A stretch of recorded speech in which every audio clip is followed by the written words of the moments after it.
Olá, eu sou Renan Botelho e este é mais um vídeo do meu canal.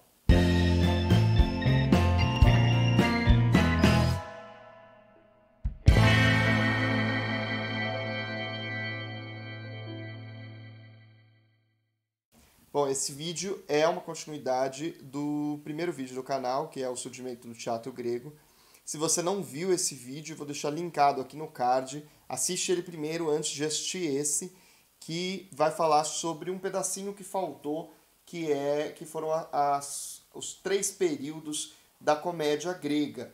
A gente falou sobre as tragédias no primeiro vídeo, falamos sobre a formação do teatro propriamente dito, e faltou então falar sobre esse pedacinho que são as comédias.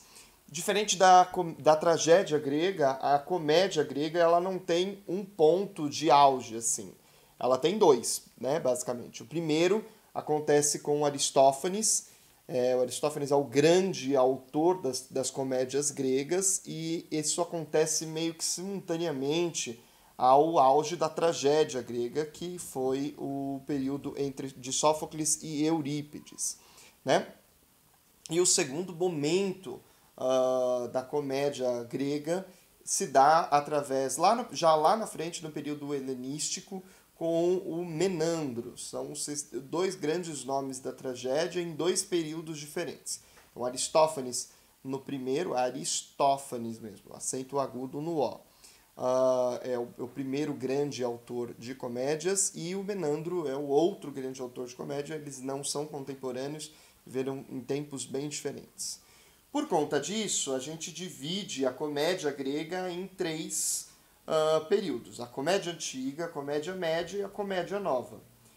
O primeiro período deles, então, antes de falar sobre o primeiro período, preciso comentar que as comédias eram, diferentemente das peças satíricas, as comédias eram textos importantes. Elas tinham um valor intelectual muito forte e um valor formal também. E elas eram independentes. Então, as pessoas que escreviam tragédias não se aventuravam a escrever comédias. E o contrário também. Quem escrevia comédia não se aventurava a escrever tragédias. Isso é um ponto muito importante.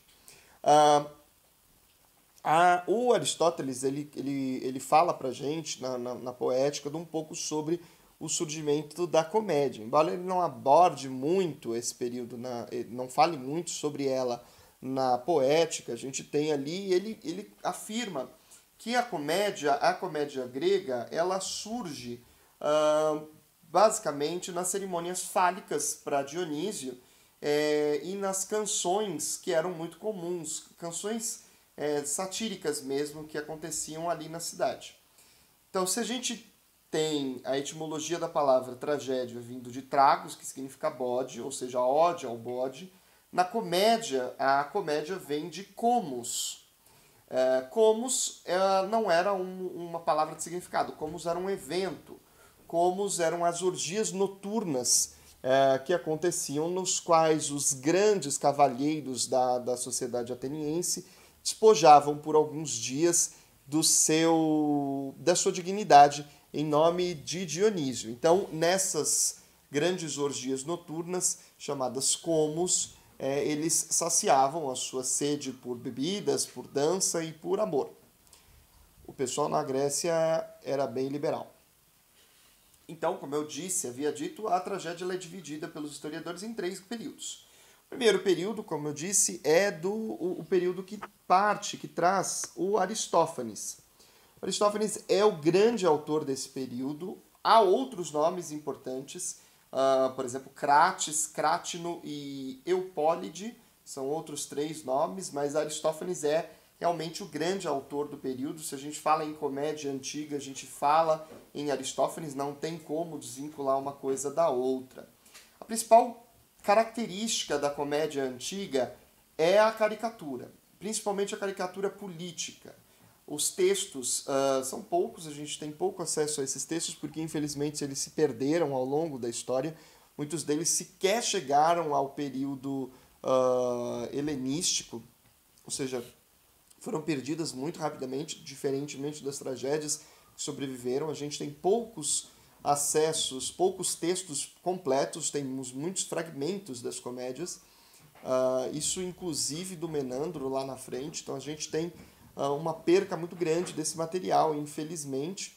Há historiadores que afirmam que grande parte desse material se perdeu no incêndio de Alexandria, mas isso é só uma especulação, não há muita prova sobre isso. Há quem diga que, por exemplo, o Aristóteles escreveu a comédia, além da poética, ele escreveu a comédia, que também foi perdida nesse grande incêndio, né? Então, a comédia antiga, ela tem essa questão da sátira política. Então, ela fala principalmente sobre os políticos, sobre os grandes funcionários dos gabinetes da política, e também fala sobre os amigos. Então, havia muita sátira de Aristófanes, por exemplo, falando de Crates, falando de Crátino e Eupólide, e vice-versa. Crates e Crátino eram rivais e competiam muito entre si.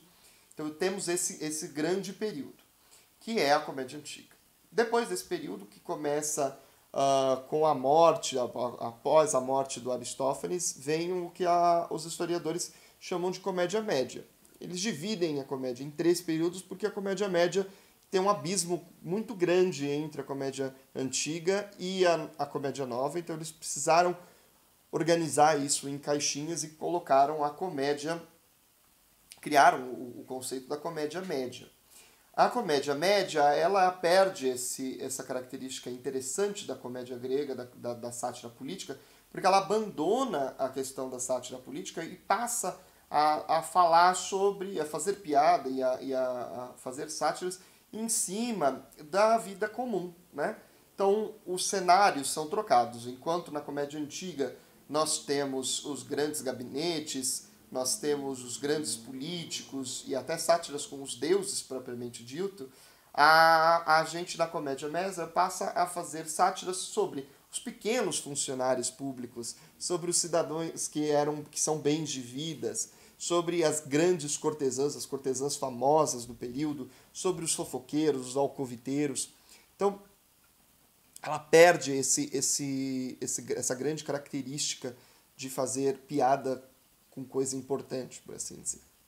Depois, já no final do século IV a.C., Menandro torna-se o grande autor de comédias do período chamado Comédia Nova, já nesse finalzinho do século IV, início do século V.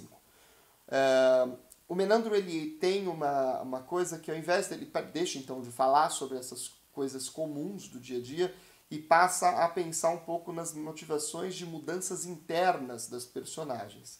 Existe textos muito interessantes que se questiona a validação do bem e do mal, do certo e do errado. O Menandro é importante para a tragédia, o Menandro é importante para a comédia grega, porque ele modifica a forma de se fazer. A forma da comédia é muito parecida com a forma da tragédia, no sentido de formação de palco, propriamente dito. Os atores continuam entrando pelo prosquênio e tudo mais. Quando a gente chega na comédia nova, o Menandro modifica isso. Então, tal como por exemplo, o coro, tal como a tragédia, ele vai perdendo a sua importância, né, o seu impacto no texto, aqui na comédia nova do Menandro, o coro sequer existe, ele já está completamente. Então, se a gente não tem coro, a gente não tem mais a necessidade dos párados, por exemplo. E se a gente não tem mais a necessidade dos párados, não tem por que os atores ficarem entrando pelo prosquênio. Então, há uma modificação sobre isso. E uma modificação arquitetônica mesmo. Por exemplo, começa a surgir, nesse período, o conceito do logeion, ou logeion, Logeion, palavra grega, mas que é uma plataforma de 2 andares onde as principais cenas acontecem. Então, coloca-se à frente da esquênia uma plataforma de 2 andares para que as cenas aconteçam. Então, é muito impactante a mudança arquitetônica. E essa mudança vai transformar também a forma como o teatro vai se desenvolver arquitetonicamente. Nos próximos vídeos a gente vai começar a falar sobre o surgimento do teatro romano, afinal de contas Roma invade a Grécia e absorve esse período cultural. Então, este movimento arquitetônico do teatro vai contaminar também a forma como o espaço teatral vai se desenvolver ao longo dos séculos. Oi, voltei aqui para falar sobre um negócio que eu acabei esquecendo de dizer no vídeo. A forma da comédia ela é levemente diferente da tragédia. Se a gente olha para essa imagem, a gente percebe que ela tem um prólogo, um parado, o Laagon, a parábase e o êxodo. O prólogo é a entrada dos atores, o parado do coro. No Laagon, o que acontece é uma batalha entre o coro e os atores. A parábase é a conclusão do coro, né? O coro faz a sua finalização, e o êxodo é a resolução do espetáculo em si. Isso, é claro, na comédia antiga. Na comédia nova do Menandro, como a gente acabou de ver, o coro já não tem essa função. Então, a estrutura da comédia ela modifica um pouco. Ela perde essa importância do coro, tá certo? Desculpa interromper o vídeo e voltamos. Até mais. Bom, então é isso. Me contem se vocês preferem esses vídeos mais curtos, com tópicos mais rápidos, falando sobre pequenas coisas, ao invés de fazer um vídeo longo, que conte um período muito grande. Algumas pessoas haviam comentado que o primeiro vídeo do surgimento do teatro e da tragédia ficou muito longo. Eu acredito que esse vídeo vai ter menos de entre 10 e 15 minutos, nem isso. Então, se vocês preferirem esses vídeos, eu fiz vídeos mais curtos no vídeo passado sobre os livros. Semana que vem, parte 2 dos livros, alternando, então eu vou estar alternando essas duas formas, falando um pouco sobre história do teatro num vídeo e no outro vídeo um tema mais livre, menos teórico, pensando ainda em teatro, claro. Me contem que vocês gostam, não se esqueçam de curtir, compartilhar, se inscrever no canal, ative o sininho para receber as notificações. Tem vídeo toda semana, uma vez por semana, mas falando sobre teatro, tá certo? Um beijo e até a próxima!